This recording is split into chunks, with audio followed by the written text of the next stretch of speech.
नमस्कार भक्तांनो, श्री स्वामी समर्थ. आपण रोज आपल्या देवांना अंघोळ घालत असतो. आपण दररोज देवपूजा ही करत असतो. पण देवपूजा करताना देवपूजेचे काही नियम हे आहेत, ते आपल्याला पाळावे लागतात. अगदी छोटे छोटे नियम आहेत. आपण हे नियम पाळले तर आपण केलेल्या देवपूजेचे पूर्ण फळ मिळतं. कारण सर्वजण आपल्या घरामध्ये देवपूजा करतात. एडीवाकडी का असेना, कशी का होई असेना, आपले आई वडील किंवा आजी असेल ते जशी देवपूजा करतात तशी आपण ते पाहून देवपूजा करायला शिकलो. आणि आपण असंही म्हणतो की देवपूजा ही न करण्यापेक्षा जमेल तशी पूजा केली ना तरीसुद्धा चालते.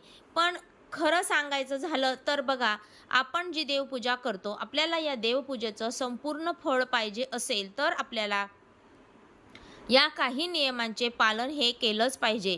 तर तुम्ही या गोष्टी लक्षात ठेवून किंवा गोष्टी धरून देवपूजा जर करत असाल तर तुम्हाला या पूजेचे संपूर्ण फळ मिळतं.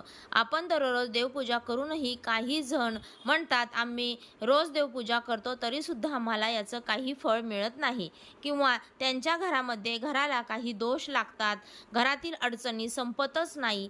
हे दोष का लागतात?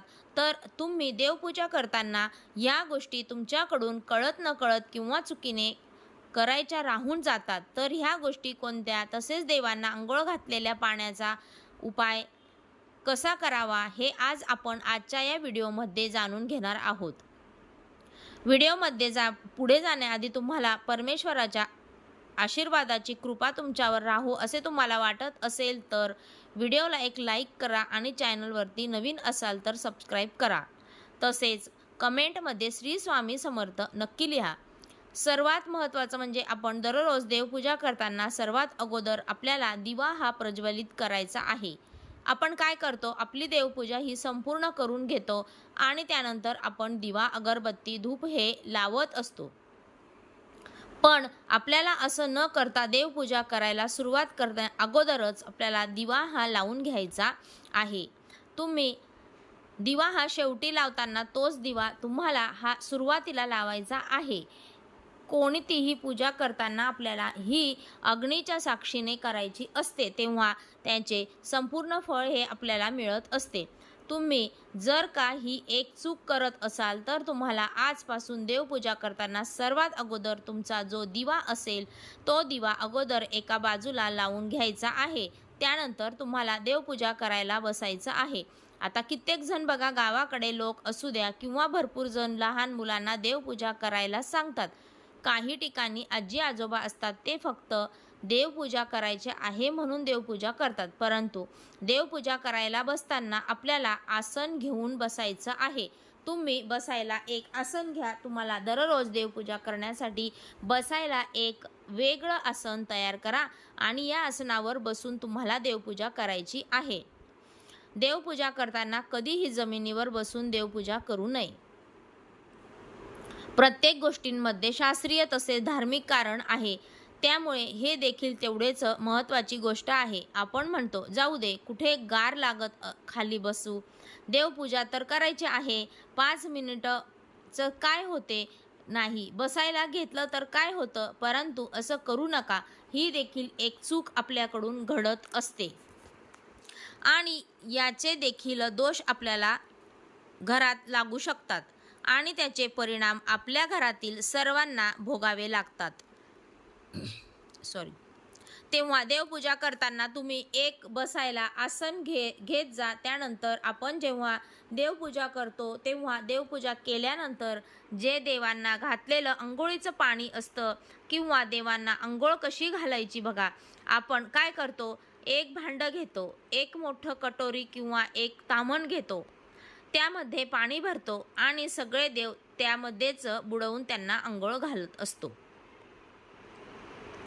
पण तसे न या पद्धतीने बरेच जण या पद्धतीने देवांची अंघोळ आटोपतात.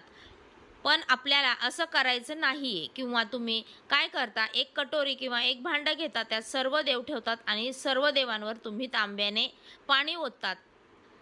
तर आपल्याला देवांना अशी अंघोळ सुद्धा चुकूनही घालायची नाही. त्यामुळे आपल्याला 100% दोष हे लागतात. देवांना अंघोळ घालण्यासाठी तुम्ही काय करायचं, सर्व देव तुम्ही एका ताम्हणात किंवा एका ताटलीत काढून घ्या. त्यानंतर एक तांब्या भरून तुम्ही पाणी आणा आणि त्या भांड्यात तुम्हाला देवांना अंघोळ घालायचे आहे. ते गंगाळ किंवा कटोरी कुठलंही भांडं असू द्या, ते भांडे त्या. यानंतर आपल्याला आपल्या डाव्या हातामध्ये एक देवाची मूर्ती घ्यायची आहे आणि उजव्या हातामध्ये पाण्याने भरलेला तांब्या घ्यायचा आहे आणि हा उजव्या हाताने या आपल्या डाव्या हातातल्या मूर्तीवर पाणी घालायचं आहे.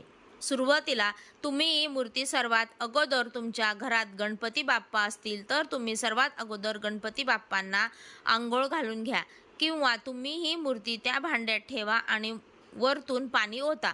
या मूर्तीला उजव्या हाताने पाणी घालून उजव्या हातानेच व्यवस्थित पुसून घ्यायची आहे, अंघोळ घालून घ्यायची आहे. त्यानंतर तुम्ही ही मूर्ती एखाद्या स्वच्छ कपड्यावर ठेवा. मग दुसरी मूर्ती घ्या, ती हातात धरा आणि उजव्या हाताने त्या मूर्तीवर पाणी घाला. बोटाने ही मूर्ती चोळून घ्या. तर अशा पद्धतीने तुम्ही एक एक मूर्ती करून तुम्ही पाण्याने अंघोळ घालू शकता किंवा मग तुम्ही एका भांड्यात एकदाच छोटा ग्लास घ्या, तो पालथा ठेवा, त्यावर मूर्ती ठेवा आणि मग अंघोळ घाला. किंवा एक छोटासा पाट किंवा एक छोटासा चौरंग मिळतो, तो घ्या आणि तो पाटावर तुम्ही ह्या भांड्यात ठेवा आणि त्या पाटावर मूर्ती ठेवून तुम्ही प्रत्येक देवांना अंघोळ घालू शकता. तुम्हाला देवांना कधीही एकत्रित अंघोळ घालायची नाही. जसे की बघा, आपण आपल्या घरामध्ये एकत्र अंघोळ करतो का? एका बादलीत सर्वजण अंघोळ करतो का? नाही. त्याचप्रमाणे देवांना देखील आपल्याला तसं करायचं नसतं. थोडा जास्ती वेळ लागू द्या, परंतु आपण जी देवपूजा करतो त्याचं फळ आपल्याला संपूर्ण मिळालं पाहिजे. ह्या हेतूनेच आपल्याला देवपूजा ही करायची आहे. यानंतर बघा, आपण जे देवांना अंघोळ घातलेले पाणी आहे, हे पाणी अजूनही बऱ्याच ठिकाणी तुळशीला घातलं जातं. तर आपल्याला चुकूनही ही चूक करायची नाही. तुळशीचे मातीचे एक स्वतंत्र पवित्र आहे, ते एक स्वतंत्र देवी आहे. माता लक्ष्मीचे दुसरे रूप आहे, तुळशी मातेला म्हटलं जातं. त्यामुळे तुम्ही देवपूजा केलेलं पाणी हे तुळशीला कधीही घालू नका, त्यामुळे देखील आपल्याला दोष लागतात. आता हे अंघोळ घातलेलं देवाचं पाणी तुम्ही एखाद्या मोठ्या झाडाखाली टाकू शकता. तुमच्याकडे फुलांच्या किंवा इतर झाडांच्या कुंड्या असतील तर त्यामध्ये तुम्ही थोडं थोडं करून हे सर्व पाणी तुम्हाला ओतायचं आहे. हे पाणी तुम्हाला कधीही रस्त्यावर किंवा पायदळी ओतायचं नाही किंवा तुमच्या वॉश बेसिनमध्ये देखील तुम्हाला हे पाणी ओतायचं नाही किंवा पाणी कुणाच्या पायाखाली येईल असे देखील आपल्याला ओतायचं नाही. तर हे पाणी आता काही ठिकाणी झाडं नसतील तर काही लोक फ्लॅटमध्ये राहत असतील, त्यांच्याकडे झाडं नसतील किंवा कुंड्या नसतील, तर अशा वेळेला त्यांनी त्यांचा फ्लॅट खाली येऊन तुमच्या इथे आसपास मोठे झाडे असतील, गार्डन असेल तर त्या ठिकाणी मोठ्या झाडांना बुडाशी हे पाणी ओतायचं आहे. किंवा जे लोक खाली राहतात पण त्यांच्याकडे कुठलीच झाडं नाहीत, तर मग अशांनी त्यांच्या आजूबाजूला जी झाडं असतील त्या झाडांखाली हे पाणी ओतायचं आहे. बघा, यामुळे आपल्याला या देवांच्या पाण्याचं पवित्रही राखलं जातं. सर्वात महत्त्वाचे म्हणजे देवपूजा करण्यासाठी आपण जे पाणी घेतो ते पाणी कसं घ्यायचं, कोणतं घ्यायचं, तर बऱ्याच ठिकाणी हे पाणी अंघोळीच्या आधी भरून ठेवतात आणि हे पाणी तुम्ही देवपूजेसाठी वापरतात. तर आपल्याला असं करायचं नाही. तुम्ही अंघोळ करून घ्या, त्यानंतर तुम्ही हे पाणी भरून ठेवायचं आहे. देवपूजेसाठी तुम्ही जे पाणी घेता ते पाणी स्वच्छ घ्यायचं आहे. अंघोळ करूनच तुम्हाला हे पाणी भरून ठेवायचं आहे. आता ज्यांच्याकडे पाणी 4-5 दिवसांनी येतं किंवा 8-8 दिवसांनी येतं, त्यांनी काय करायचं, मग त्यांनी कसं हे पाणी दररोज अंघोळ करून घ्यायचं. तर बघा, तुमच्याकडे ज्या दिवशी पाणी येतं त्या दिवशी तुम्ही अंघोळ करून हे पाणी एका कळशीत किंवा हंड्यामध्ये तुम्ही स्वतंत्र तुमच्या देवासाठी तुमच्या देवघरामध्ये एका साईडला भरून ठेवू शकता आणि दररोज अंघोळ झाल्यानंतर तुम्ही हे पाणी वापरून तुमच्या देवघरातील देवपूजेला ही करू शकता.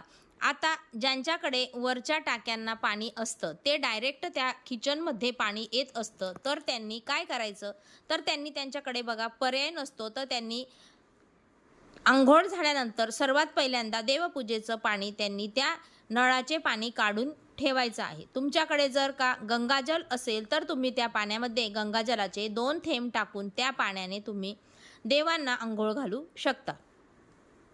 तर चुकूनही आपल्याला बिना आंघोळीचं देवासाठी पाणी भरून ठेवायचं नाही किंवा पारुशा हाताने तुम्हाला देवपूजेच्या पाण्याला हात लावायचा नाही किंवा तुमच्या घरामध्ये तुम्ही जे पाणी भरून ठेवता त्या पाण्याला सुद्धा इतरांनी विना आंघोळ करता हात लावायचा असेल आणि तेच पाणी तुम्ही जर का देवपूजेसाठी वापरत असाल तर तुम्ही चुकूनही अशी चूक करू नका. यानंतर तुम्ही तुमच्या देवघरामध्ये तेलाचा दिवा लावत असाल आणि तुपाचा दिवा लावत असाल तर तो कुठे लावायचा?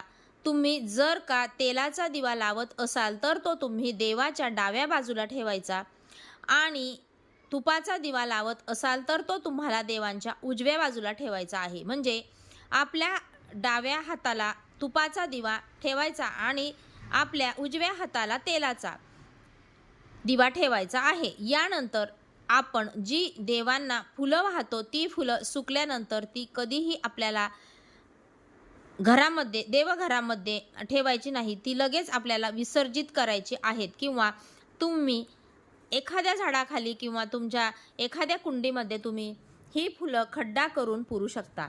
म्हणजे बघा याचं निर्माल्य पण होतं आणि याची योग्य ठिकाणी विल्हेवाट देखील होते. आणि देवांची फुलं आपल्याला कचऱ्यात कधी टाकायची नाहीत किंवा कुठेही आजूबाजूला फेकायची नाहीत. पायदळी देखील तुडवायची नाहीत. यामुळे देखील आपल्याला दोष हे लागत असतात. आता देवांच्या बाबतीत जेवढ्या गोष्टी असतील तेवढ्या वस्तू असतील आपल्याला हे पवित्र राखायचं आहे. अशी फुलं तुम्ही घरात सुकवून ठेवू नका किंवा घराच्या आजूबाजूला कुठेही कधीही फेकू नका. थोडासा आपल्याला वेळ लागतो पण ही व्यवस्थित आपल्याला जिथल्या तिथं ठेवायची आहेत. यानंतर बघा आपण जे हळदी कुंकू देवांना लावतो तर आता प्रत्येक देवाला हळदी कुंकू लावायचं असतं का? तर नाही.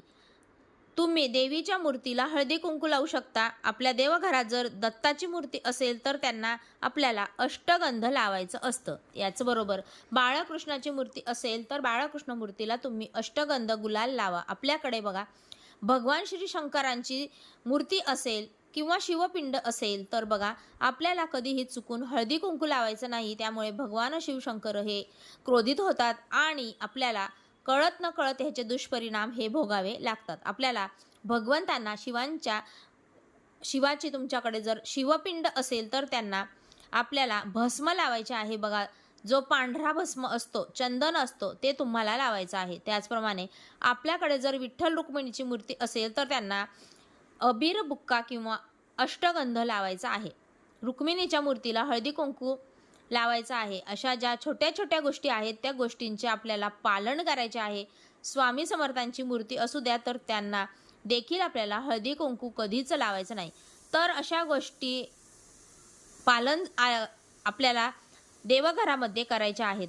त्याचमध्ये आपण धूप अगरबत्ती लावतो. आता याची जी शिल्लक राहिलेली राख असते आता ही राख सुद्धा काही जण काय करतात झाडू मारताना सुपलीत भरून घेतात व ती कचऱ्यात टाकतात. तर असं न करता ही राख आहे किंवा आपण धूप लावलेली जी राख आहे ती तुम्ही एका ठिकाणी गोळा करा किंवा तुम्ही मग लगेच तुमच्याकडे जर एखादं झाड असेल कुंडी असेल तर त्या कुंडीमध्ये टाकू शकता.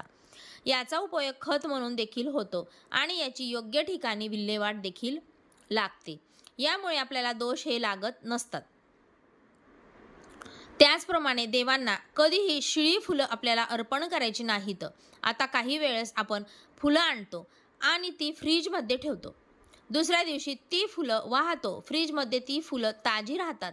त्यामुळं तशी फुलं वाहिली तर चालतं पण कधीही सुकलेली फुलं आपल्याला देवांना अर्पण करायची नसतात. त्याचप्रमाणे आपल्याकडून फुलं जर जमिनीवर पडली तर ती फुलं देखील आपल्याला कधीच देवांना वाहायची नाहीत. ती फुलं तुम्ही बाजूला टाकून देऊ शकता. त्याचबरोबर बघा तुटलेली खराब झालेली फुलं वास घेतलेली फुलं चुकूनही आपल्याला देवांना वाहायचे नाहीत. कारण बघा काही ठिकाणी कसं आहे लहान मुलं असतात फुलं आणली की त्यांना फुलांचा वास घ्यायची सवय असते आणि आपण काय करतो तीच फुलं देवांना वाहतो. तर चुकूनही आपल्याला असं करायचं नाही.